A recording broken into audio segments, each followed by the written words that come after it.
देख लें एक बार, मैं अभी अभी जो मैंने क्या बताया है उसको एक बार और देख लेते हैं, ठीक है। वैदिक काल जो है उसको ऋग वैदिक और उत्तर वैदिक काल दो में डिवाइड किया गया, दो में डिवाइड करके पढ़ रहे थे। कल तक हमने जो है आपकी राजनीतिक संस्थाएं कर ली थी, आज हमारी बात कर रहे थे हम धर्म की, ठीक है। ऋग वैदिक काल का जो धर्म है उसमें प्रकृति पूजा और यज्ञ है, मतलब यज्ञ करते थे और प्रकृति की पूजा करते थे। जैसे मैं कहूं आपका कि आप वन की पूजा कर ली, आपकी सूर्य की, आपके चंद्रमा की, आपके आसमान की, है ना, तूफान के देवता हैं, बिजली के देवता हैं, वर्षा के देवता हैं, है ना, समुद्र वगैरह के देवता हैं। तो हम ना प्रकृति की पूजा करते थे उस समय, ऋग वैदिक काल के जो लोग हैं वो प्रकृति की पूजा करते थे। पशु बल का अनुष्ठान, मतलब पशु बलि का अनुष्ठान था, मतलब इस बात की परंपरा थी कि पशुओं की बलि दी जाए। इसका एक एग्जाम्पल या एक उदाहरण यह है कि जो अश्वमेध यज्ञ होता था उसमें जो घोड़ा छोड़ा जाता था, वो जो घोड़ा है ना, जब वो लौट के आ जाता था तो उस घोड़े को जो है क्या करते थे, उस घोड़े की बलि दी जाती थी, ठीक है। प्रकृतिवादी बहुदेववाद, मतलब हम जितने भी देवताओं को पूजा है ना उस समय, वो सभी देवता जो हैं आपके प्रकृति से संबंधित है। किससे? वो सभी देवता आपके प्रकृति से संबंधित हैं और उसमें भी हमने बहुत सारे देवताओं को पूजा है, ठीक है। अगर हम बात करें ऋग्वेद में, तो ऋग्वेद में ना कुछ देवताओं का मेंशन मिलता है ना, जिनमें से एक है इंद्र। सबसे ज्यादा श्लोक ऋग्वेद में इन्हीं को हैं, ठीक है। 250 श्लोक इनको समर्पित है, ठीक। इनका एक नाम पुरंदर भी है, मतलब किला भेदने वाला, ठीक है। ये वर्षा के, बिजली कड़काना, वर्षा जो है इसके देवता हुआ करते थे। 250 श्लोक इन्हें सबसे अधिक हैं, इसका मतलब है जो इंद्रदेव हैं वो उस समय के सबसे क्या, इंद्रदेव जो है वो उस समय के सबसे ताकतवर और सबसे मजबूत देवता है। आगे चल के धीरे धीरे जैसे उत्तर वैदिक काल आया ना, जो इंद्र थे वो पीछे चले गए और इनकी जगह ब्रह्मा विष्णु महेश ने ले ली थी, ठीक है, ये याद रखिएगा। इसी तरह से एक देवता का जिक्र होता है अग्नि, जिनके 200 श्लोक है। और जो अग्नि देवता हैं ये ईश्वर और मनुष्य के बीच मध्यस्थ का काम करते हैं। किसका? ईश्वर और मनुष्य के बीच मध्यस्थ का ये काम करते हैं, ये याद रखिएगा। इतनी सी बात है, इतनी सी बात अगर आपको समझ में आ गई है तो एक बार मुझे थम्स अप कर दो कि हाँ आपको कोई जो बात है ये समझ में आ गई है। बाकी आप मुझे जो है कमेंट में लिखकर बता सकते हैं अगर आपको किसी भी तरह की कोई दिक्कत हो, जैसे कोई बात तो आपको समझ में ना आ रही हो, कुछ आपको समझ में ना आ रहा हो, तो आप मुझे ना थम्स अप कर दीजिए। तो मतलब जो भी है लिख दीजिए, मैं आप सबके कमेंट देख रहा हूँ। बस ये है कि आप लोगों के कमेंट स्लो चल रहे हैं क्योंकि मुझे लगता है आप कमेंट करने में थोड़ी सा अरकस कर रहे हैं। कोई बात नहीं, चलता है, ठीक है। अगला जो टॉपिक हो जाएगा हमारा वो क्या हो जाएगा, ये हो जाएगा उत्तर वैदिक काल। क्या हो जाएगा? ये हो जाएगा हमारा उत्तर वैदिक काल, ठीक है। उत्तर वैदिक काल जो है उसके बारे में क्या है, देखो मैंने आपको बताया था ऋग्वैदिक काल और उत्तर वैदिक काल में डिवाइड करके हम किसको लिखते हैं, ठीक है। इसकी जो सबसे महत्वपूर्ण बात हुई थी ना उत्तर वैदिक काल, और वो क्या हुई थी, वो हुई थी लोहे का प्रयोग। किसका? लोहे का प्रयोग जो है यहां पर स्टार्ट हो गया था। लोहे का प्रयोग क्या हुआ, लोहे का प्रयोग जो है ये स्टार्ट हो गया था इस समय तक, ठीक है। जो लोहा है इसका जो नाम है या इसका जो उल्लेख है वो किस नाम से मिलता है? अगर मैं लोहे के बारे में बात करूं तो इसका जो उल्लेख है वो मिलता है कृष्ण अयस। किससे? कृष्ण अयस या आपका श्याम अयस के नाम से। कृष्ण अयस या श्याम अयस के नाम से जो है इनका उल्लेख देखने को आपको मिलता है, ठीक है। ये याद रखिएगा। इसके बारे में बात कर रहे हैं, हम बात कर रहे हैं उत्तर वैदिक काल के बारे में, ठीक। तो इतनी सी बातें आपको याद रखनी है, ठीक है। अच्छा, लोहे का जो प्रयोग हुआ, मैंने क्यों कहा या मैं ये कैसा क्यों कह रहा हूं कि जो लोहे का प्रयोग है ये एक महत्वपूर्ण घटना रही है, क्यों? सोच के, अच्छा मुझे एक बात बताओ, अगर मैं ये कहूं कि लोहा ज्यादा मजबूत है या तावा ज्यादा मजबूत है, लोहा ज्यादा मजबूत होगा या तावा ज्यादा मजबूत हो जाएगा? क्या ज्यादा मजबूत होगा? ज्यादा मजबूत होगा लोहा, है ना। अब सोच के देखो, एक हल जो है तांबे का बना है और एक हल बना है लोहे का।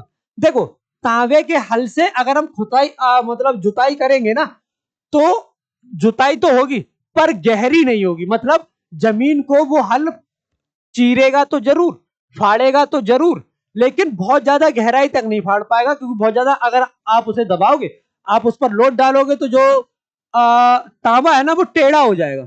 लेकिन लोहे के साथ ऐसा नहीं है, है ना। लोहे के साथ ऐसा इसलिए नहीं है, लोहा एक मजबूत धातु है, ठीक है। जब आप खेती करोगे और जब आप उसे ज्यादा पुश करोगे ना या ज्यादा उस पर प्रेशर लगाओगे तो वो जमीन में और गहरे तक जाएगा। जब और गहरे तक जाएगा ना तब क्या होगा, तो जो जुताई है ना वो थोड़ी गहरी जुताई होगी, है ना। और जब गहरी जुताई होगी तो जाहिर सी बात है फसल वगैरह जो है वो अच्छी होगी। फावड़ा वगैरह बना सकते हैं हम उसके, है ना, जिससे हम कुछ खोद सकते हैं। कुल्हाड़ी हम बना सकते हैं जिससे मजबूत से मजबूत पेड़ काटे जा सकते हैं। अब एक बात बताओ, इतना एरिया है ना, और यहाँ मजबूत पेड़ है, ठीक है। पहले के टाइम में तो पेड़ ज्यादा थे, आज के टाइम में कम थे, और अब तो हम विकास के नाम पर और उनकी ऐसी की तैसी कर रहे हैं, तो उसकी बात एक अब अलग है, ठीक है। लेकिन अगर हम बात करें कि पहले इतने में ना पूरे घने जंगल से थे, ठीक, और अब तुम तांबे की कुल्हाड़ी लेके नहीं काट रहे हो, पता चला एक पेड़ को काटने में 4 दिन लग रहा है, क्योंकि वो इतना मजबूत पेड़ है, और कुल्हाड़ी काटते काटते कुल्हाड़ी जो है ना वो मुड़ जाती है। अब उसकी जगह लोहे की कुल्हाड़ी आ गई, तो जो पेड़ 4 दिन में कट रहा था ना वो 4 घंटे में ही कट जाएगा, क्योंकि लोहा मुड़ता नहीं है ना, लोहा जो है वो मुड़ता नहीं है, ठीक है। ये है ना। तो लोहे का यह हुआ कि हमने वन साफ किए, उससे हमने खुदाइयां की, हमने लोहा बनाया, है ना। कुल मिला के जो लोहा हुआ, इसका प्रयोग जो हुआ, इससे क्या हुआ, इससे कृषि के उपकरण बनाए गए, है ना। क्या बनाए गए, कृषि उपकरण बनाए गए। अब जब कृषि उपकरण बने तो उनका उपयोग हुआ, जिससे कृषि में वृद्धि हुई, कृषि में वृद्धि हुई, उन्नति हुई, तरक्की हुई, लोगों में जो है, लोगों के पास पैसा आया, धन आया, समृद्धि आई। और जैसे जैसे धन समृद्धि आती है, जैसे जैसे लालच बढ़ता है, फिर तो आदमी यही चाहता है कि आज मेरा जगह इतने में, कल मेरी जगह इतनी होनी चाहिए, चौथे में इतनी होनी चाहिए। मान लो अगर वो उत्तर प्रदेश में कब्जा कर ले, है ना, और सक्षम हो, तो वो सोचेगा मध्य प्रदेश का भी कुछ हिस्सा मेरे हिस्से में आना चाहिए, राजस्थान का भी मैं कुछ जीत लूं, है ना, इधर उत्तराखंड का जीत लूं, थोड़ा दिल्ली पे भी कब्जा कर लूं, क्योंकि जिसके पास धन है ना, वो महत्वाकांक्षी तो होगा ही। और जो लालच की कोई हद थोड़ी होती है, जितना ज्यादा लालच, है ना, उतनी अधिक इच्छाएं। अब देखो, जब लोहा हुआ, जब कृषि हुई, है ना, लोहा प्रॉपर मात्रा में मिलने लगा, कृषि से समृद्धि वगैरह आई, तो युद्ध भी तो होंगे, लड़ोगे भी तो। और जब लड़ोगे तो सैन्य हथियार भी तो चाहिए। क्या चाहिए, सैन्य हथियार चाहिए। तो ये रहे सैन्य हथियार आपके, है ना। लोहे के जो विकास है उससे ये हुआ कि उससे कृषि उपकरण बने, जिससे एक तरफ कृषि का विकास हुआ, दूसरी तरफ सैन्य हथियार बने, जिससे कि युद्धों का विकास हुआ। युद्ध में नए नए हथियार आए, लोगों को मारपीट करने का, काटने का जो है एक नया, है ना। हम्म।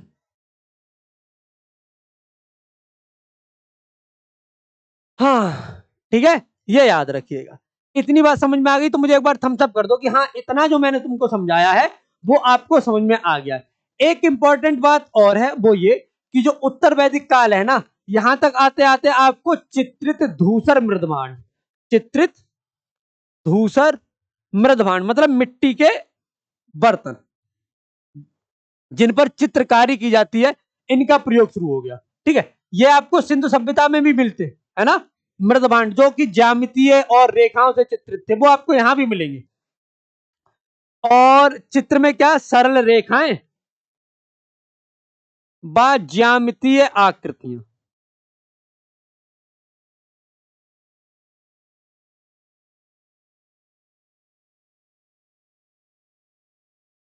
है ना। क्या, सरल रेखाएं व ज्यामितीय आकृतियां, ये हैं उत्तर वैदिक काल की, ठीक है। ये याद रखिएगा। इतनी बात समझ में आ गई, इतनी बात समझ में आ गई। लोहा, कृषि और सैन्य हथियार अगर आपको समझ में आ गए ना, तो अब मैं आपको अर्थव्यवस्था बताने वाला हूं उत्तर वैदिक काल की। उत्तर वैदिक काल की जो अर्थव्यवस्था है वो किस तरह की अर्थव्यवस्था रही, ठीक है, या कैसी वो अर्थव्यवस्था रही है। ये क्लास रोज होगा सर, बिल्कुल प्रभु रोज होगा। जब मैं गया था ना उससे पहले बता के गया था कि छुट्टी है आप, है ना। अभी आपकी जो क्लास है वो रोज चलेगी 8 बजे।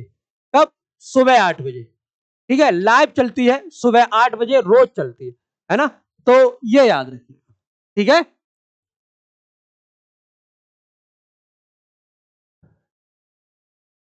मैं अहुर मस्जा भी बताया था, वो मैं अभी और भी बताऊंगा जब मैं वैदिक साहित्य बताऊंगा ना आपको उस समय, क्योंकि सिंधु सभ्यता में हमने साहित्य नहीं पढ़ पाया, क्योंकि हम उसकी भाषा ही नहीं पढ़ पा रहे, है ना। उसकी जो लिपि है हम वही नहीं जानते क्या लिखा हुआ है, तो कैसे करें, इसलिए हमने नहीं किया। पर वैदिक सभ्यता की जो लिपि है वो तो हम पढ़ लेते हैं, और जब वैदिक सभ्यता की लिपि पढ़ लेते हैं, उसके टेक्स्ट को पढ़ लेते हैं, तो हमें पता है कि किस तरह का साहित्य उन्होंने लिखा है ना, क्या क्या उसमें लिखा है। तो जब वो पता है तो उस तरह की चीजों को आज हम देखेंगे भी, है ना, तो दिक्कत वाली बात नहीं है। अगला जो है आपका वो क्या हो जाएगा, अगला हो जाएगा आपका अर्थव्यवस्था। उत्तर वैदिक काल की अर्थव्यवस्था की बात कर रहे हैं हम यहाँ पर, ठीक है, किसकी, उत्तर वैदिक काल की अर्थव्यवस्था की बात कर रहे हैं, ये याद रखिएगा, ठीक है। देखो इससे पहले अगर मैं बात करूं, मैं कह रहा था कि पशु बलि जो थी ना, वो थी, पशु बलि जो है वो हुआ करती थी, ठीक है, ठीक। लेकिन ऋग वैदिक काल में जब हमने देखा था कि पशु बलि थी, क्यों, देखो एक तो कृषि का विकास उतना हुआ नहीं था, ठीक है, पशु चारण ही थे, एक दूसरे का जो पशु है वो मतलब एक दूसरे के यहाँ आक्रमण किया, पशु मतलब एक तरह से कहना तो वो क्या बोलते थे, जैसे अपहरण करके लिया, जैसे दो कबीले हैं, एक कबीला ये है, एक कबीला ये है। अब इस कबीले के लोगों को लगा कि थोड़ा सा जो है पशुधन हमारे पास कम है, इन्होंने इस पर आक्रमण कर दिया। और जहां पर जिस क्षेत्र में पशु वगैरह बनते ना, उसको गोत्र बोलते थे, ठीक है। यहां से जो पशु हैं, है ना, इसको क्या करते थे, इसको इसका अपहरण करके लेके आते थे। ये जो कबीला होता था, ये इस गोत्र का कबीला होता था, ये जो कबीला होता था ये अपने गोत्र का कबीला होता था, सबने अपने अपने अलग अलग गोत्र बना लिए थे, ठीक है। जहां गायों को रखा जाता था, ठीक है, उसी से निकला है वो शब्द गोत्र, जहां गायों को रखा जाता था उसी से निकला है आपका गोत्र, ठीक है। अब ऐसे में जब पशु बलि की बात होती थी तो ये उस पशु की बलि दिया करते थे जो इनके काम का नहीं रह गया, है ना, एक तरह से देखा जाए तो, ठीक। लेकिन अगर मैं उत्तर वैदिक काल की बात करूं तो उत्तर वैदिक काल के साथ बात यह हुई कि देखो यहां पर लोहे का आविष्कार हो गया, या लोहे के बारे में पता चल गया। जब लोहे के बारे में पता चल गया तो कृषि का विकास हुआ, ठीक है, किसका विकास हुआ, कृषि का विकास हुआ। जैसे जैसे कृषि का विकास हुआ ना, पशुओं को जो है वो सम्मान मिलने लगा, जैसे बैल, पहले कोई काम नहीं था उसका, है ना, इतना खास, लेकिन बाद में जो है उसका काम होने लगा, उसे जो है जोत में जोड़कर जुताई वगैरह करने लग गए, है ना, तो जो पशु सम्मान है ये होने लग गया, ठीक है। इसके अलावा जैसे जैसे पशु सम्मान बढ़ा, गौवध को निषेध कर दिया गया, क्या कर दिया गया, गौवध जो है इसको निषेध कर दिया, मतलब गायों को जो नहीं है मार सकते, है ना, गायों से जो है क्या होने लगा, गायों से जो है हमें जैसे दूध प्राप्त होने लगा, ठीक है, उससे जो है पकवान वगैरह बनाए जाने लगे, और भी बहुत से काम जो है वो गायों से होने लगे, ठीक है। तो जब पशुओं का सम्मान बढ़ा तो जो गौवध है इसको क्या कर दिया गया, इसको निषेध कर दिया कि गाय मार ही नहीं सकते। अगर कोई गाय को मारता है ना, तो उसे मृत्यु दंड दिया जाना था उत्तर वैदिक काल में, ठीक है, ये याद रखिए, ठीक। अच्छा एक चीज और, जैसे मैंने कहा मृत्यु दंड दिया जाता है, अगर बात की जाए कि जो मृत्यु दंड है इसका उल्लेख किसमें, तो एक अथर्व वेद है, वेदों में एक वेद है जिसका नाम है अथर्ववेद, उसमें इस बात का उल्लेख है कि जो गायों की हत्या करेगा उसको मृत्यु दंड दिया जाएगा, क्या दिया जाएगा, उसको दिया जाएगा मृत्यु दंड, ये याद रखिएगा, ठीक है। कृषि का विकास हुआ, साथ में अन्न का विकास हुआ, है ना, और तरह तरह के अन्न जो है ये उपजाए जाने लगे, जैसे जौ, जौ को एक नाम यव है, जौ का है, जौ का एक नाम यव है, ये याद रखना, ठीक है। जौ, मूंग उगाई जाने लगी, उड़द जो है ये उगाई जाने लगी है, ठीक है, तिल उगाए जाने लगे हैं, ठीक, गेहूं, है ना, तिल हो गया आपका, गेहूं हो गया आपके, धान हो गए, इन सभी का उल्लेख आपको वेदों में देखने को मिलता है या साहित्य में देखने को मिलता है ना, इन सभी का उल्लेख आपको वेद साहित्य में देखने को मिलता है, ये याद रखिएगा, ठीक है। अन्य हो गया ये आपका, ठीक है, याद रखिएगा अनियमित कर हो गए, मतलब बलि, कर जो है इसको यूज करते थे किस नाम से, बलि के नाम से, ठीक है। कई जगह ऐसे लिखा मिल जाता है, कई जगह बलि में ला पर बड़ी एक की मात्रा लगी मिल जाती है, दोनों ही, ठीक है, ये याद रखना, ठीक। अनियमित कर का मतलब हो गया, मतलब जैसे ऐसा मानो कि कोई क्षेत्र है ना, इस क्षेत्र में यह कहा गया कि पहले जो भी फसल होगी ना उसका 6 बटे मतलब 1/6 भाग लेंगे हम, है ना, और 4 महीने पर ही लिया करेंगे, ऐसा हो गया। जैसे जैसे विकास हुआ, जैसे जैसे जो है लोगों के पास धन वगैरह आया, धन आया, विकास हुआ, लोहे का आविष्कार हुआ, युद्ध वगैरह हुए। एक बात बताओ, जब युद्ध वगैरह होंगे तो राज्यों पर जो है, या जो भी कबीले होंगे या जो राज्य होंगे उन पर क्या होगा, उन पर जो है एक तरह से जो क्या कह सकते हैं उसे कि क्या कहते हैं उसे, धन, मतलब बेसिकली उनको बात करें ना, धन की आवश्यकता होगी, है ना, ज्यादा धन की आवश्यकता होगी, और ज्यादा धन की आवश्यकता के लिए उन्हें कर चाहिए होगा, है ना। तो फिर ऐसा हो गया कि कभी भी, जैसे कि पहले यह था कि 3 महीने पे ही कर लिया जाएगा, मान लेते फॉर एग्जाम्पल, है ना, फिर उन्होंने कहा कि नहीं अब 1 महीने पे ही कर दो, ठीक है, कभी कह रहे हैं 3 महीने पे दो। कई बार ऐसा होता है कि घर में रह रहे हो, इसका कर दो, तुम्हारे पास पशु है इस बात का कर दो, अगर चरा रहे हो, पशु वगैरह चरा रहे हो तो इसका भी कर दो, है ना।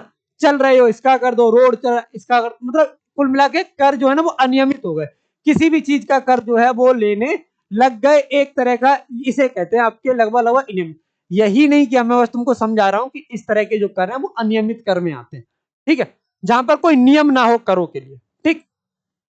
अच्छा, एक बात बताओ, जब इतना सब हुआ है तो व्यापार भी तो विकसित होगा, है ना। इतना सब हुआ है तो व्यापार विकसित होगा, व्यापार विकसित होगा। अब देखो, एक व्यक्ति ये व्यापार कर रहा है, एक व्यक्ति ये व्यापार कर रहा है, और एक ये है, और एक ये है, मान लेते हैं ये चार लोग हैं जो एक ही राज्य के हैं और व्यापार कर रहे हैं, ठीक है। मान लो किसी चीज जैसे मान लो ये गेहूं का व्यापार करता है, ठीक है, ये भी गेहूं का करने लगा, मान लेते हैं, ठीक है। आगे चल के इन दोनों में तनातनी तो होगी, है ना, मतलब कंपटीशन का अगर दौर होगा, मान लेते हैं कि कंपटीशन का दौर था, तो इन दोनों में तनातनी तो होगी, आगे चल के जो है इन दोनों में कभी ना कभी जाके जो है इन दोनों में कॉन्फ्लिक्ट तो पैदा होगा ही, ठीक है। तो ऐसे कॉन्फ्लिक्ट को दूर करने के लिए ना एक समूह का विकास किया गया जिसको बोलते थे श्रेणी, है ना। या फिर मान लो एक तो ये दूसरा रीजन, ये मान लो जैसे ये लोग हैं, ठीक है। अब एक राजा है, वो क्या कहता है कि भाई तुम भी कर दो, तुम कर दो, या तुम इतना दो इतना दो, है ना, बात बात पे कि तुम इस चीज का कर दो या इस चीज को फाइनेंस कर दो, है ना, ये सब चीजें, ठीक। अब ऐसे में अगर ये लोग अपना ग्रुप बना लेते हैं, है ना, तो अपनी सारी बात जो है उस राजा के सामने रख सकते हैं कि मालिक हमारे साथ ये समस्या आ रही है, हमें ये इस तरह की जो प्रॉब्लम है ये आप मतलब जो हमारी प्रॉब्लम है वो देखने को मिल रही है, ठीक है। तो ऐसे में राजा सोच भी सकता है कि हाँ यार पूरा ग्रुप आया है तो कोई ना कोई दिक्कत होगी, ठीक है। साथ में ऐसा भी हो सकता है किसी अन्य राज्य के साथ जब व्यापार कर रहे हैं तो कोई ना कोई प्रॉब्लम आ रही है, तभी अपने राजा के पास जा रहे हैं कि यार हम उधर जाते हैं और हमें व्यापार नहीं करने दिया जाता, ठीक है। या हम जो है कोई सामान लेके जाते तो लोग उसका बॉयकॉट वगैरह कर रहे हैं राजा के कहने पर, है ना, और वहां की चीजें हम अपने यहाँ खरीद रहे हैं अच्छे से। अब इस तरह की जब प्रॉब्लम होंगी, है ना, क्या होंगी, इस तरह की प्रॉब्लम होंगी, तो ऐसी प्रॉब्लम्स को जो डील कर सकता है वो एक संगठन ही कर सकता है। कौन कर सकता है? एक संगठन जो है इस तरह की प्रॉब्लम्स को डील कर सकता है, ठीक है। ऐसे में जो है जब व्यापार विकसित हुआ तब हुआ व्यापारियों का संगठन विकसित। क्या हुआ? व्यापारियों का जो संगठन है ये विकसित हुआ, और इसको कहा गया श्रेणी। क्या कहा गया? इसको कहा गया आपका श्रेणी, ये याद रखिएगा, ठीक है। अब एक बात बताओ, चार लोग अगर हैं, है ना, अगर चार लोग हैं, अब चार लोग में कोई तो लीडर होगा। अब मान लो चार लोग खड़े हैं, एक संगठन का हिस्सा है, और चार अपनी अपनी बात कह रहे हैं, एक दूसरे की मान ही नहीं रहे, है ना। तो एट द एंड क्या होगा कि वो चार कहेंगे देखो ऐसा हम में से किसी एक को नेता चुन लेते हैं, वो प्रमुख रहेगा, हम सब बात करेंगे, बाद में बात बनेगी, उसका फैसला जो है वो अंतिम होगा, है ना। तो जाहिर सी बात है इनका एक प्रमुख भी होगा, है ना। क्या होगा? इनका एक प्रमुख भी होगा, और ये जो प्रमुख होगा ये क्या कहलाएगा? ये कहलाएगा श्रेणी। ये जो प्रमुख है ये क्या कहलाएगा? ये कहलाएगा श्रेणी। देखो ये जो शब्द है श्रेणी, और ये जो शब्द है श्रेणी, व्यापारियों का संगठन, बहुत इंपॉर्टेंट है, कई बार आपके एग्जाम में आता है, ठीक है। श्रेणी एक जगह मिल या फिर आपको मिल सकता है लिखा हुआ श्रेष्ठिन।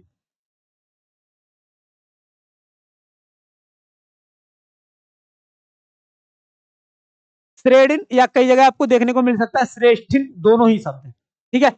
अच्छा, बात समझ में आ रही है तो एक बार थम्स अप कर दो कि हाँ आपको बात समझ में आ रही है।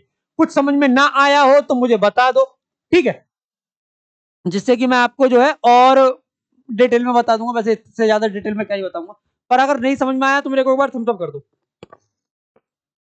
और कमेंट करो जरा थोड़ा ठीक से, ताकि मुझे पता चले मेरी बात पहुंचे।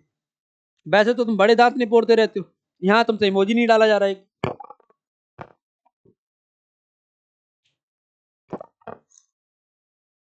अगर मैं यहाँ ये करा दूं ना कि आपको एक दूसरे के कमेंट दिखने चाहिए, तो मुझे लगता मुझे मना करना पड़ेगा कि भाई कमेंट मत करो, और अभी मैं कह रहा हूं तो तुम कमेंट नहीं कर रहे, है ना। क्यों? क्योंकि तुमको इंटरेस्ट नहीं आ रहा ना, दूसरा तुम पर बात ही नहीं कर पाएगा, तो तुम सोच रहे अपना काम करते हैं यार, कौन है जय हिंद लिखने की जरूरत, चलो ठीक है इससे भी लिख लो, कोई दिक्कत नहीं। मुझे बस ये बता दो कि बात समझ में आई कि नहीं आई। अगर आ गई है तो फिर हम आगे चलेंगे। आ गई है ना, चलो बढ़िया। अच्छा, इसके अलावा अगर हम बात करें तो देखो, कृषि वगैरह के बारे में हमने बात की, है ना। तो उस समय के कृषि कौन सी एक तरह की होती है ना, कई तरह की कृषि, मतलब जो कृषि जो है जिन भूमि पर की जाती है वो भूमि कई तरह की होती है ना। एक है जो बहुत उपजाऊ है, एक कम उपजाऊ है, कोई भूमि बंजर ही पड़ी है ना, कोई भूमि है जिस पर कई सालों में जो है काम नहीं हुआ है, ठीक है, या कई सालों से उस पर खेती नहीं की गई है। कई भूमियां ऐसी होती हैं आपकी कि जो है जिस पर जैसे 2-3 साल खेती करते हैं, फिर 2-4 साल के लिए छोड़ देते हैं, फिर 2-3 साल खेती करते हैं, फिर 2-4 साल के लिए छोड़ देते हैं। विजय सोनी, क्या बात है, अच्छा हाँ सॉरी, विनय सोनी ना, हाँ हाँ। अश्विनी सर की क्लास 3 बजे होगी, 3 बजे। अभी मैं बता दूंगा, क्लास जब छोड़ूंगा ना उस टाइम मैं बता दूंगा किसकी क्लास कितनी होगी, ठीक है। तो अगर मैं यहां पर बात करूं किसके, भूमि के प्रकार की,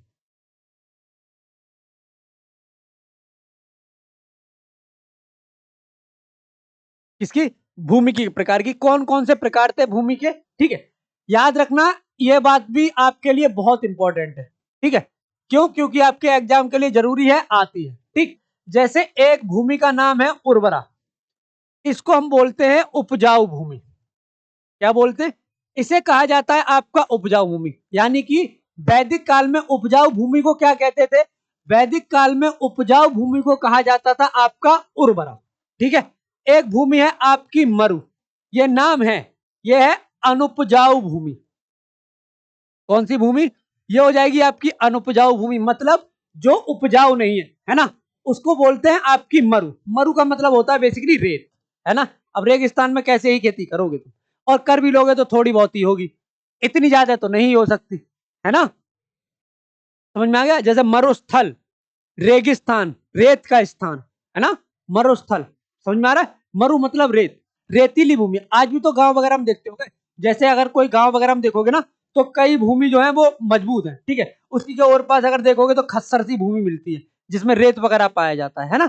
उस तरह की भूमि को अनुपजाऊ भूमि या मरुभूमि जो है उस समय कहा जाता था, ठीक है। एक नदी, सॉरी, एक थी नदी मात्र का, एक जो भूमि थी उसको कहते थे नदी मात्र का, मतलब वो भूमि जिसको जो नदी द्वारा सिंचित होती थी, है ना, नदी द्वारा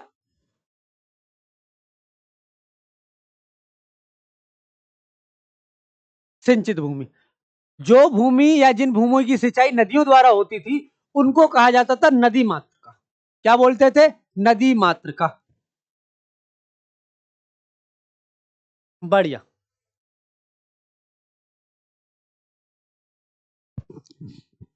क्या कहते थे, इसे कहते थे नदी मात्र का, ठीक है। चलो बढ़िया। इसी तरह से एक भूमि होती थी जिसको बोलते थे देव मात्र का।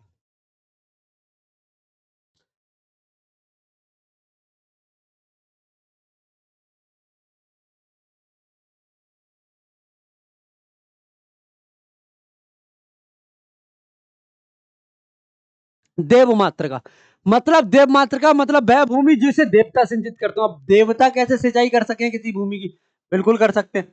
हमने इंद्र के बारे में पढ़ा, इंद्र जो है वो वर्षा के देवता हैं। इंद्र किसके देवता हैं, इंद्र जो है वो वर्षा के देवता हैं। अब एक बात बताओ, वर्षा का देवता है यानी कि जब वो वर्षा कर देंगे तो भूमि की सिंचाई हो जाएगी। यानी कि मतलब क्या है, यानी कि वर्षा द्वारा सिंचित भूमि, किसके द्वारा, वर्षा द्वारा सिंचित भूमि, किसकी, वर्षा द्वारा सिंचित भूमि, ठीक है।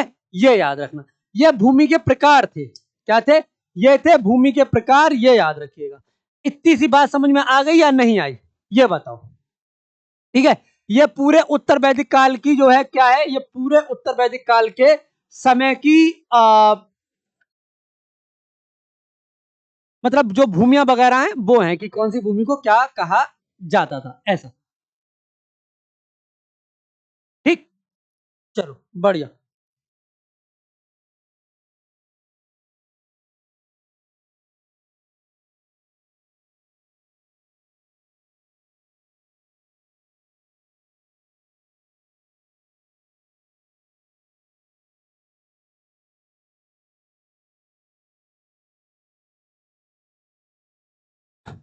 ठीक है, इतना समझ में आया, ठीक। अच्छा, इतनी बात कर रहे हैं तो उस समय के एक सोने के उसकी और बात कर लेता हूँ, यही लिख देता हूँ, उसको कहीं अलग कहाँ फिट करूंगा मैं। ठीक है, जैसे जो गले में पहने जाने वाला आभूषण था ना,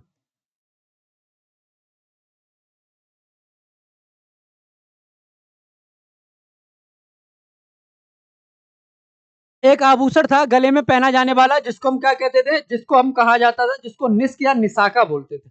ये आया है एग्जाम में आपके, निस्क या निशाका। अब इस एक लाइन को कहाँ फिट करता मैं आगे ले जाके, इसलिए मैंने यही बता दिया, क्योंकि इतनी सारी बातें हो गई तो फैशन की बात भी हो जाए थोड़ी सी, है ना। तो उस समय के लोग जो गले में जो भी पहनते थे ना आपका आभूषण वगैरह, है ना, उसको कहते थे निस्क या निशाका। ठीक है, क्या निस्क या निशाका, ये याद रखिएगा। खाना बनाने में हालत खराब हो जा रहा है और खेती गर्मी की वजह से ना, हाँ वो ऊपर वाले ने नरक का कॉन्सेप्ट खत्म कर दिया ना, अब तुमको यही भूंजेगा वो, है ना, यही भूंजेगा। बाहर निकलो ऐसा लगेगा जैसे आग में चल रहे हो, तो आज यही भूंजने वाला है वो तुमको। ठीक, इतनी बात समझ में आ गई? अगर समझ में आ गई तो मुझे एक बार बता दो कि हाँ आपको इतनी बात समझ में आ गई है। आगे हम देखेंगे राजनीतिक व्यवस्था। क्या देखेंगे? राजनीतिक व्यवस्था। ठीक है, चलो क्या देखने वाले? राजनीतिक व्यवस्था, इसके बारे में देखते हैं। मतलब कुल मिला के ये है कि ऋग वैदिक काल जब खत्म हुआ, और ऋग वैदिक काल में जो आपकी व्यवस्था थी, ठीक है, उसके बाद से जब उत्तर वैदिक काल स्टार्ट हुआ और जब ये एंड हुआ, तब तक जो राजनीतिक व्यवस्था थी वो किस तरह की हो गई थी, है ना, या फिर यहां पर किस तरह से राजनीतिक व्यवस्था डेवलप हुई। देखो, ऋग वैदिक काल में मैंने आपको क्या पढ़ाया कि वहां ना छोटे छोटे कबीले हुआ करते थे, है ना। जैसे एक ये कबीला हो गया, जैसे मान लो मैं इसे ऐसे कह देता हूं कि ये इतना बड़ा क्षेत्र, ठीक है, क्या ये इतना बड़ा क्षेत्र है, इसमें छोटे छोटे कबीले हैं, एक कबीला ये है, ठीक है। इस तरह से अगर मैं ये कहूं कि इस तरह के जो, है ना, क्या है, इस तरह के कबीले हैं कई सारे। ठीक,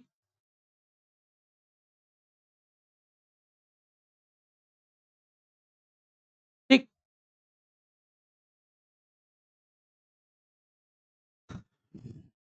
इस तरह के कई सारे कबीले अलग अलग जगहों पर, ये वो कबीले हैं जो ऋग्वैदिक काल के समय पर थे। अरे गड़बड़ हो गई यार ये तो। ये कितना अच्छा आइडिया है, एक में से कई गोले निकाल लो।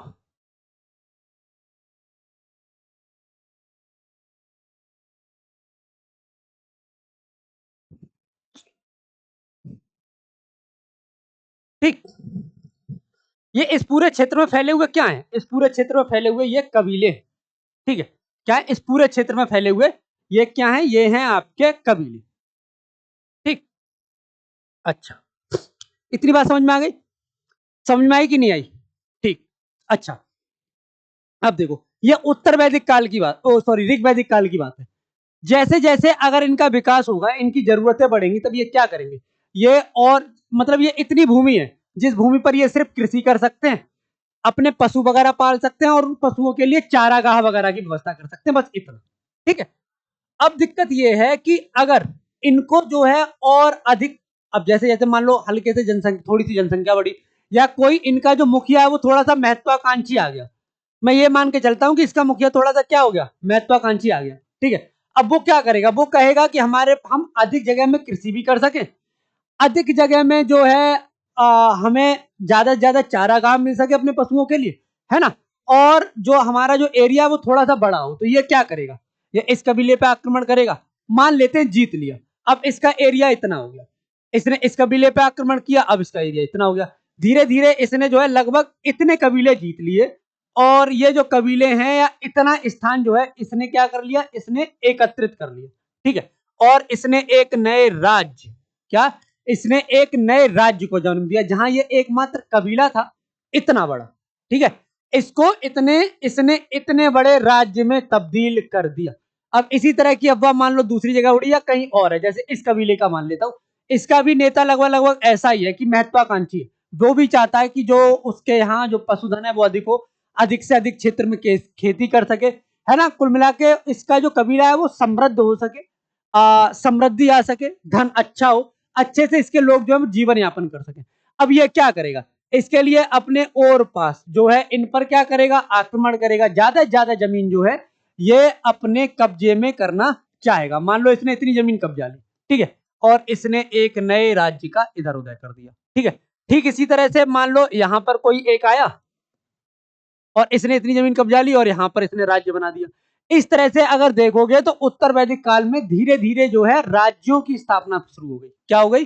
राज्यों की जो स्थापना है ये शुरू हो गई। ठीक है, मान लो इधर ये किसी ने एक बना लिया, किसी ने एक राज्य यहां बना लिया। अब इस इतनी जगह में इतने राज्य बन गए, मतलब धीरे धीरे जो है वो राज्यों का उदय होना शुरू हो गया, है ना। इसका प्रमुख कारण क्या था? मेन जो प्रमुख कारण था इस विस्तार का वो था कृषि विस्तार, है ना। क्यों? क्योंकि कृषि में उन्नति होनी शुरू हो गई। ठीक है, क्या हो गई? कृषि में जो है वो उन्नति होनी शुरू हो गई। जैसे जैसे उन्नति होनी शुरू हुई, जगह ज्यादा चाहिए ना, जगह ज्यादा चाहिए, वन काटोगे। अब वन काट लिए वो ठीक है, अब दूसरे की जगह चाहिए, वहां तो युद्ध करना पड़ेगा ना, वहां तो लड़ना पड़ेगा ना। ठीक है, तो इससे क्या हुआ? इससे जो है जो राज्य है इनकी स्थिति जो है राज्यों की उत्पत्ति कह लो या राज्यों का उदय शुरू हुआ। अब इसके साथ एक बात और समझो।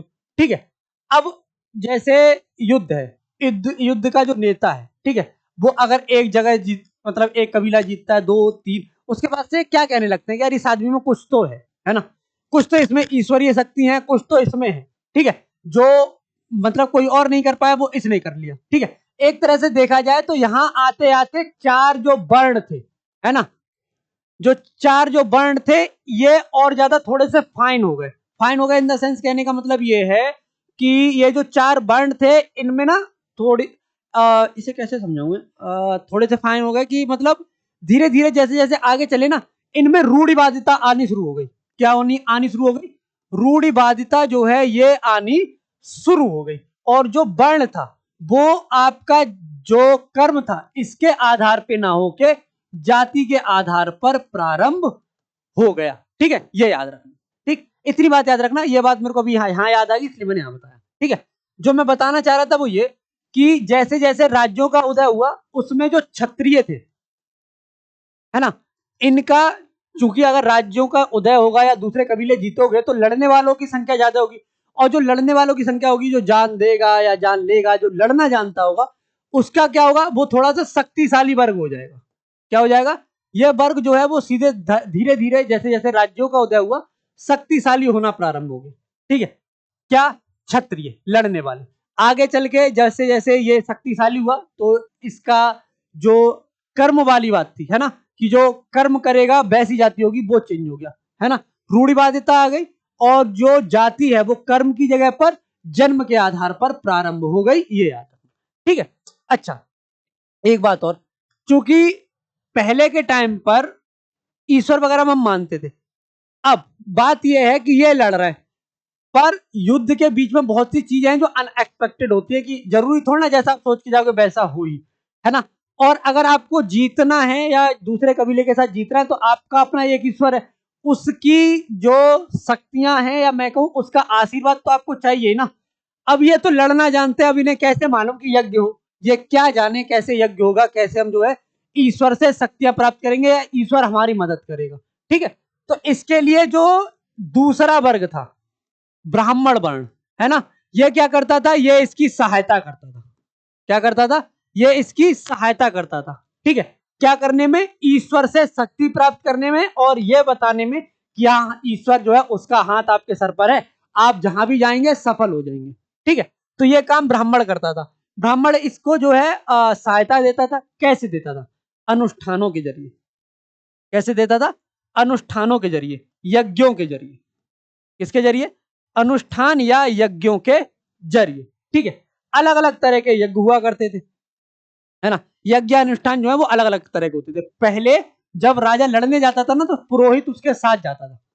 जब राजा लड़ने जाता था तो पुरोहित उसके साथ जाता था। जैसे मैंने आपको बताया था दशराज्ञ का युद्ध, याद है? इससे पहले वाली क्लास में मैंने दशराज्ञ का युद्ध बताया था, जो राजा भरत सॉरी सुदास और 10 राजाओं के बीच हुआ है। ठीक है, इन राजाओं के पुरोहित मैंने बताए थे तब कि इनके पुरोहित थे वशिष्ठ। ठीक है, और इनके पुरोहित थे विश्वामित्र, है ना।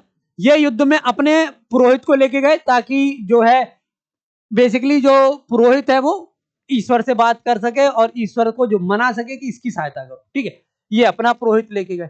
मतलब उस समय जो राजा हुआ करते थे, वैदिक काल की भी बात कर रहा हूं, जब हम राजा हुआ करते थे वो क्या करते थे, अपने साथ अपने जो पुरोहित हैं इनको भी साथ में युद्ध में लेकर जाया करते थे। उससे पहले युद्ध में जाने से पहले यज्ञ वगैरह अनुष्ठान वगैरह किया करते थे। ठीक है, तो ये याद रखिएगा। अब हम यज्ञ देख लेते हैं, इंपॉर्टेंट है। देखो यज्ञ बहुत से, बलि वगैरह दी जाती थी, राजाओं को खुश वगैरह किया जाता था, या ईश्वर से शक्ति वगैरह प्राप्त की जाती थी, उसके जो यज्ञ हैं वो अलग है। मैं आपको यहाँ पर यज्ञ की बात हुई है तो मैं आपको सिर्फ वो यज्ञ बताऊंगा जो आपके एग्जाम में आते हैं। ठीक है, जो आपके एग्जाम के लिए जरूरी हैं उनको मैं यहाँ बताने वाला हूँ। ठीक है, जैसे एक यज्ञ है आपका बाज से यज्ञ। क्या है? एक यज्ञ हुआ करता था आपका बाज से यज्ञ। ठीक है, इसमें क्या होता था, इसमें यह होता था कि इसमें जो राजा है ना, जो राजा हुआ करता था, यह क्या करता था, ये रत्निन, रत्निन मतलब अपने उच्च अधिकारी, है ना। जो राजा होता था वो रत्निन यानी कि उच्च अधिकारियों के घर जाया करता था। क्या करता था, उनके घर जाता था ताकि उनसे जो है सहायता प्राप्त कर सके, उनसे कह सके कि हाँ आप मेरे साथ हो। एक तो इस बात का धन्यवाद, दूसरा जब भी प्रॉब्लम आएगी तो आपको मेरी सहायता करनी है। ठीक है, तो ये क्या करता था, ये रत्निन जो है इनके घर जाता था। ठीक है, और इनको क्या करता था, इनको रत्न बलि प्रदान करता था। रत्न बलि मतलब अगर देखा जाए तो कुछ उपहार देता था। अब किसी के घर जाओगे तो गिफ्ट लेके तो जाओगे ही ना। और सोच के देखो कोई ऐसा व्यक्ति जो तुम्हारे काम आ सकता है, तो उसके घर जाओगे तो वहां तो गिफ्ट लेकर जाओगे ही जाओगे। ठीक है, तो जो बाज से यज्ञ जब करता था राजा, तो वो क्या करता था, वो अपने उच्च अधिकारियों के घर जाता था, उन्हें गिफ्ट देता था। ठीक है, और याद रखना इस यज्ञ में सोमरस का पान किया जाता था। ठीक है, क्या किया जाता था, सोमरस का जो पान है ये किया जाता था। अब देखो हो सकता है उस समय का सोमरस अलग हो, आज हम जिस सोमरस को जानते हैं वो है दारू। ठीक है, यानी कि शराब। ठीक है, तो सोमरस का या जो सुरापान है, सोमरस बोल लो या इसी को बोलते हैं हम सुरापान, है ना। सुरापान जो है वो इस यज्ञ के समय किया जाता था। कौन सा यज्ञ, बाज से यज्ञ। ठीक है, इसके अलावा एक यज्ञ है आपका राजसूय यज्ञ, राजसूय यज्ञ।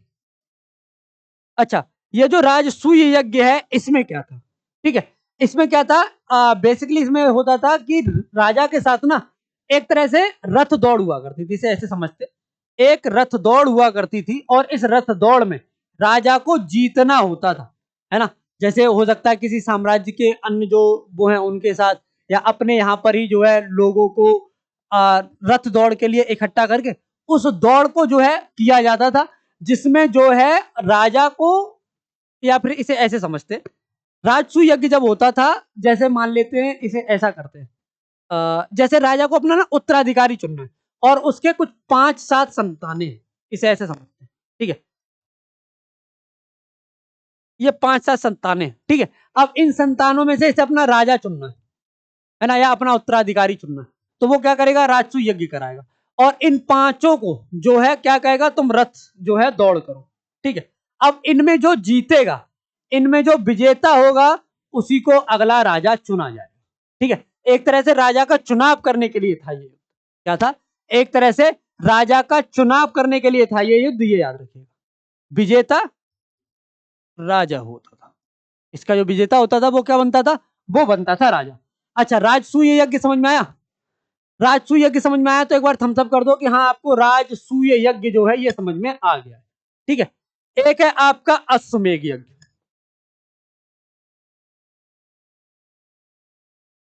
ये 3 यज्ञ आपके एग्जाम में आ जाते हैं, पहले कई बार आए हैं, अब थोड़ा सा कम हुए हैं, पर आ अभी भी जाते हैं। ठीक है, अगर ऐसी बात ना होती तो मैं कराता नहीं, लेकिन ये है कि अभी भी आ जाते हैं, जब आ जाते हैं तो करना जरूरी है। ठीक है, ये है आपका अश्वमेध यज्ञ। ठीक है, इसमें क्या है, इसमें यह है कि एक अश्व को, एक घोड़े को छोड़ दिया जाता था।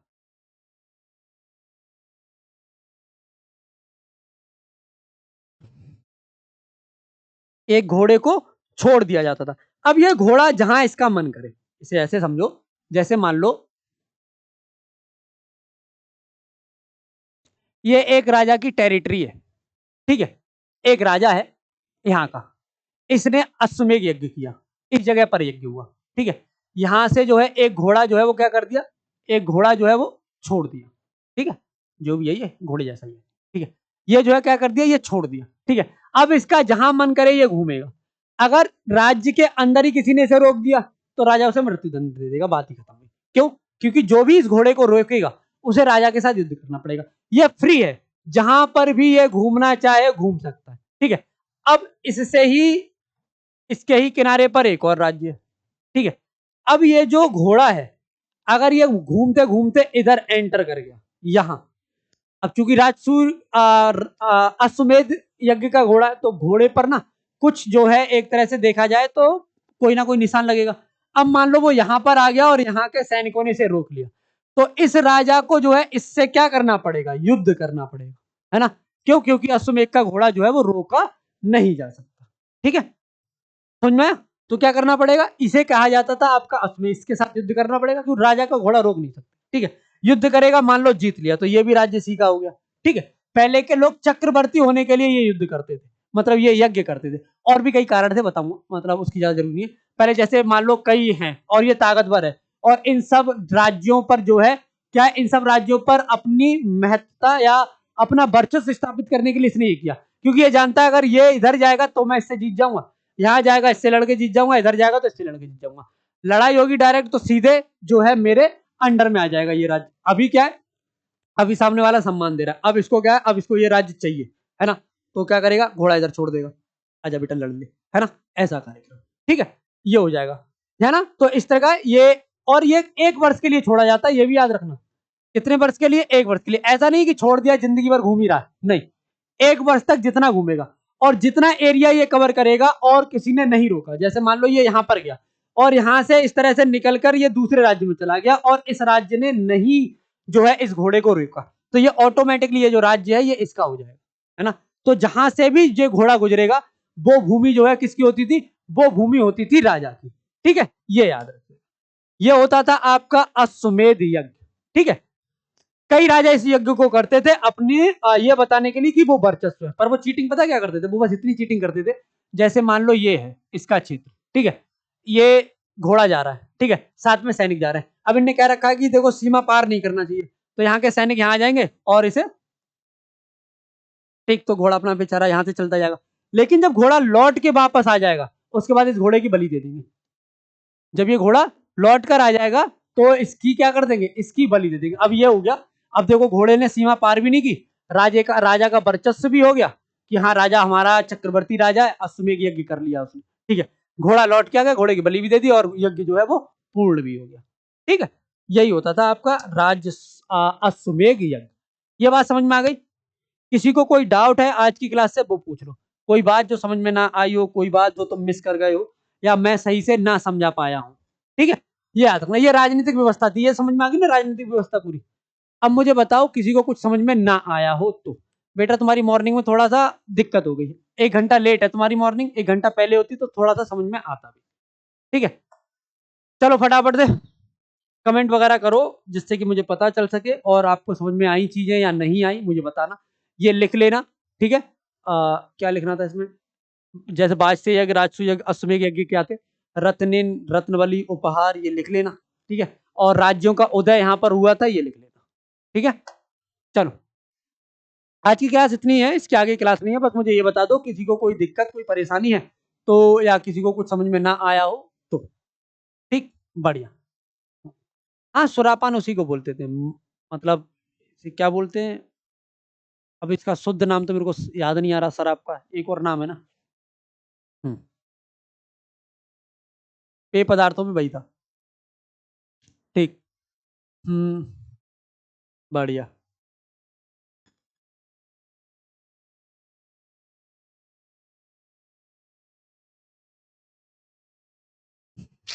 सही है, ठीक, यस सर। चलो मतलब समझ में आया, किसी को कोई डाउट है तो पूछ लो, मैं बता सकता हूँ अभी, बाद में दिक्कत होगी। अरे तुम यूट्यूब की क्लास की टाइमिंग यहाँ ना पूछो, यूट्यूब पर पूछो, हम यहाँ पर डाउट वगैरह कुछ तो वो पूछो।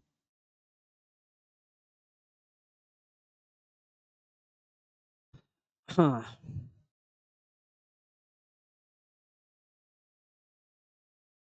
समझ में आ गया, मैं होशियार हो गया, तुम लोग फिर तो एक बार में ही समझ गए तो। पुरोहित का मतलब होता था जो यज्ञ वगैरह करता था उसको पुरोहित बोलते थे। ब्राह्मणों में कई तरह के ब्राह्मण थे ना, जैसे जो पढ़ाते थे उनको उपाध्याय बोलते थे, ठीक है। जो यज्ञ वगैरह करते थे वो पुरोहित कहलाते थे, है ना। जो राजा के साथ रहते थे, राजा को ईश्वर का आशीर्वाद जो प्राप्त कराते थे वो। राजनीतिक व्यवस्था समझ में नहीं आया। अच्छा, क्या समझ में नहीं आया उसमें? मतलब कोई पॉइंट समझ में नहीं आया, पूरा ही समझ में नहीं आया? क्योंकि पूरा समझ में नहीं आया तो कल समझाऊंगा, ठीक है। कोई पॉइंट समझ में नहीं आया तो मुझे अभी बता दो, मैं समझा सकता हूँ, तो बाकी वो तो समझ में आ गया। ठीक, ठीक, नो प्रॉब्लम, बढ़िया। रोशनी बोल रहा, मैं आपकी बात समझ गया। मुझे बस ये बता दो कि कौन सा एक पर्टिकुलर पॉइंट है जो समझ में नहीं आया, पूरा समझ में नहीं आया। मतलब समझ में क्या नहीं आया? राज्यों का उदय कैसे हुआ ये समझ में नहीं आया, ठीक है। जो वर्ण थे ये वर्ण किस तरह से मजबूत हुए, है ना। कैसे ये कर्म से जन्म की ओर चले गए, ये बात समझ में नहीं आई, ठीक है। या ये जो यज्ञ मैंने बताई ये समझ में नहीं आया। 3 पॉइंट मैंने इसमें बताए, इन 3 पॉइंट में समझ में क्या नहीं आया वो बताओ। ठीक, पुरोहित मतलब वही आपके पंडित जो यज्ञ वगैरह करते थे वो। हम्म, ठीक।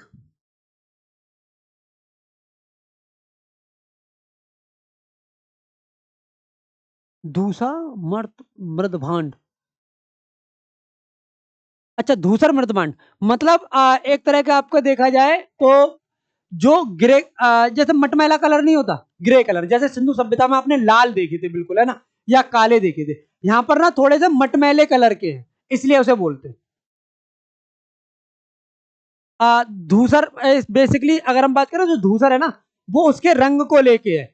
जो ग्रे कलर है ना, ग्रे, जो ग्रे कलर है उसको हिंदी में बोलते हैं धूसर। मतलब इस समय जो मृदभांड मिले थे ना, वो ग्रे कलर के मृदभांड जो है वो प्रचलन में आए थे। और उन मृदभांडों पर जो है रेखाएं या ज्यामिति जो है उसकी चित्रकारी देखने को मिली है। ठीक, एक ही बार को बार बार लिख रहे हो। मतलब तुमको कुल मिला के ये है कि तुम्हारा ध्यान यहाँ था नहीं जब मैं समझा रहा था। दिक्कत ये है, क्योंकि अगर तुम्हारा ध्यान यहाँ होता तुमको कोई ना कोई पॉइंट तो पता होता कि कौन सा पॉइंट समझ में नहीं आया। बस तुम एक ही लाइन लिख रहे हो कि राजनीतिक व्यवस्था समझ में नहीं आई। उसमें क्या समझ में नहीं आया ये नहीं बता रहे ना, तुम ये बता रहे कि तुमको सारा ही समझ में नहीं आया। इसका मतलब ये है तुम्हारा ध्यान यहाँ था नहीं, तुम्हारे दिमाग में कुछ और चल रहा होगा, रील सरकारने वाली कोई ना कोई बात तुम्हारी खोपड़ी में रह रही होगी, है ना।